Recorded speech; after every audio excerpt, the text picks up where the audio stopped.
கடலூர் துறைமுகம் குளோபல் சிறப்பு பள்ளியில் அத்தியாவசிய பொருட்கள் வழங்கும் விழா மற்றும் அன்னதான விழா நடைபெற்றது.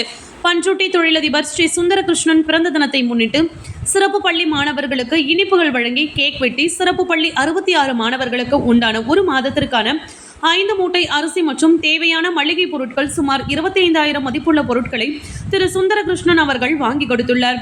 இந்த நிகழ்ச்சியில் இலக்கிய அரசி சந்திரபாபு, மருத்துவர் எல் தில்லை செல்வி, கல்யாண சுந்தரம், வழக்கறிஞர் உமா புருஷோத்தமன் மற்றும் லைன் சங்க சாசன தலைவர் பாடலி செட்டியார், லைன் சென்ட்ரல் சங்க தலைவர் எம் மோகன்குமார், முன்னாள் கிராம நிர்வாக அலுவலர் சுந்தரமூர்த்தி, சின்னதுரை, திருஞான சம்பந்தம், இளைய பெருமாள் ஆகியோர் கலந்து கொண்டனர். சிறப்பு பள்ளி மாணவர்களுக்கு 66 பேருக்கு அன்னதானம் வழங்கப்பட்டது.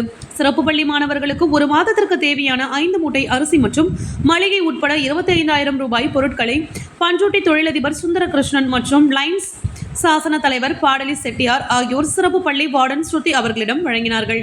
இந்த நிகழ்ச்சியில் லைன் சென்ட்ரல் சங்க நிர்வாகிகள் மற்றும் மாணவ மாணவிகள் 100க்கும் மேற்பட்டோர் கலந்து கொண்டனர்.